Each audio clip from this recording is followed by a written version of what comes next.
2017 সালের 4 জুলাই দিনটা ছিল আমেরিকার স্বাধীনতা দিবস।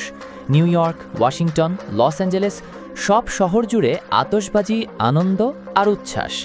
কিন্তু তখন কেউই জানত না হাজার মাইল দূরে উত্তর কোরিয়া এক ভয়ঙ্কর বার্তা পাঠাতে যাচ্ছে বিশ্বের সবচেয়ে ক্ষমতাধর দেশকে।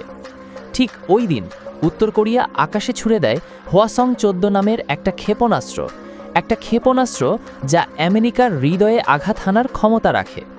শুরুতে অনেকে বিশ্বাস করতে পারেনি, কিন্তু পরীক্ষা সফল হয় এবং মার্কিন গোয়েন্দারা চমকে ওঠে, কারণ এই মিসাইল ছিল ইন্টারকন্টিনেন্টাল ব্যালিস্টিক মিসাইল, সংক্ষেপে ICBM, এমন অস্ত্র যা এক প্রান্ত থেকে আরেক প্রান্তে ছুটে যেতে পারে নিউক্লিয়ার ওয়ারহেড নিয়ে। কিন্তু কি এই ইন্টারকন্টিনেন্টাল ব্যালিস্টিক মিসাইল? চলুন সহজভাবে বলি। এই ক্ষেপণাস্ত্রের রেঞ্জ 5500 কিলোমিটারের বেশি, মানে ধরো ঢাকায় বসে ছুড়লে সেটা পৌঁছাতে পারে মস্কো কিংবা লন্ডন পর্যন্ত। এটা 3টা ধাপে কাজ করে। প্রথম ধাপে লঞ্চ করে, এরপর তা উঠে যায় মহাকাশের সীমায়, আর শেষ ধাপে ভেঙে পড়ে টার্গেটের উপর। সবচেয়ে ভয়ঙ্কর দিক হলো এটা পারমাণবিক অস্ত্র বহন করতে পারে। একবার লাগলে একটা শহরই মুছে দিতে পারে মাত্র কয়েক মিনিটে। অনেকে বলে 2000 সালের দিকে উত্তর কোরিয়া গোপনে এই মিসাইল তৈরির কাজ শুরু করে, কিন্তু তখনও কেউ ওদের গুরুত্ব দেয়নি, কারণ তখন দেশটা অর্থনৈতিকভাবে খুব দুর্বল আর আন্তর্জাতিক নিষেধাজ্ঞায় চাপে ছিল। কিন্তু 2012 সালে কিম জং উন ক্ষমতায় আসার পর চিত্রটা পাল্টে যায়। তিনি সরাসরি ঘোষণা দেন, আমেরিকার হুমকি ঠেকাতে হলে আমাদের লাগবে এমন অস্ত্র যা সবাইকে কাঁপিয়ে তুলবে। তারপর শুরু হয় একের পর এক গোপন পরীক্ষা, নতুন প্রযুক্তি, নতুন ইঞ্জিন এবং রাশিয়া চীনের সহায়তায় তৈরি হয় হোয়াসং সিরিজ, হোয়াসং-14, যেটা আমেরিকার ঘুম হারাম করে দেয়। 2017 সালের 4 জুলাই হোয়াসং-14 সফলভাবে টেস্ট করে উত্তর কোরিয়া। এই মিসাইল 37 মিনিট আকাশে ওড়ে, প্রায় 3000 কিলোমিটার উপরে ওঠে এবং 950 কিলোমিটার দূরে জাপান সাগরে গিয়ে পড়ে।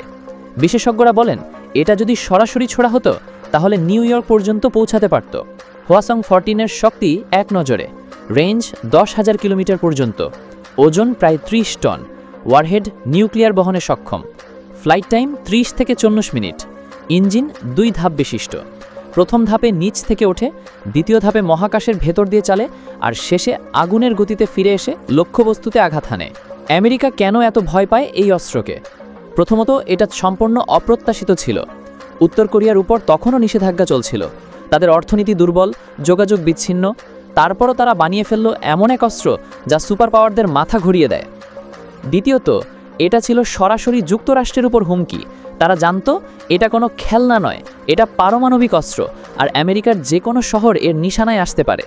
অনেকে বলেন উত্তর কোরিয়ার প্রযুক্তি কিছুটা চীন বা রাশিয়া থেকে এসেছে, কিছু গোপন বৈজ্ঞানিক সহযোগিতা, কিছু চোরা পথের যন্ত্রপাতি, সবকিছু মিলে তারা নিজেরাই বানিয়ে নিয়েছে এই মারণাস্ত্র।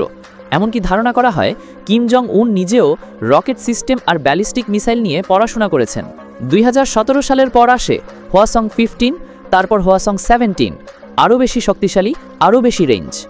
বিশ্ব রাজনীতিতে ঝড় ওঠে।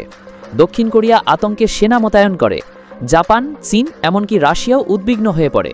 আর এই সময়েই ডোনাল্ড ট্রাম্প ও কিম জং উনের ঐতিহাসিক বৈঠক হয় 2018 সালে। কিন্তু উত্তর কোরিয়া থেমে থাকেনি।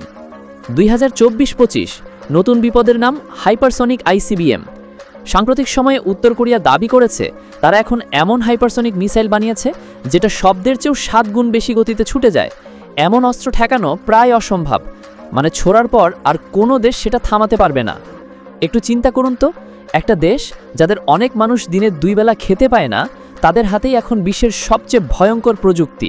এটা শুধু অস্ত্র না, এটা ক্ষমতার প্রতীক। তারা প্রমাণ করে দিয়েছে অর্থ না থাকলেও সাহস আর পরিকল্পনা থাকলে পৃথিবীকে নাড়িয়ে দেওয়া যায়। আমরা শুধু চাই এই সব মিসাইল যেন কখনো সত্যি ব্যবহার না হয়, কারণ একবার ব্যবহার হলে আর কিছুই অবশিষ্ট থাকবে না। শেষে একটা প্রশ্ন রাখি, উত্তর কোরিয়া বানিয়ে ফেলেছে হাইপারসনিক ICBM, যা আমেরিকাকেও ভয় পাইয়ে দেয়। তাহলে বাংলাদেশ কেন সামরিক প্রযুক্তিতে এখনও এত পিছিয়ে? কমেন্টে জানাও।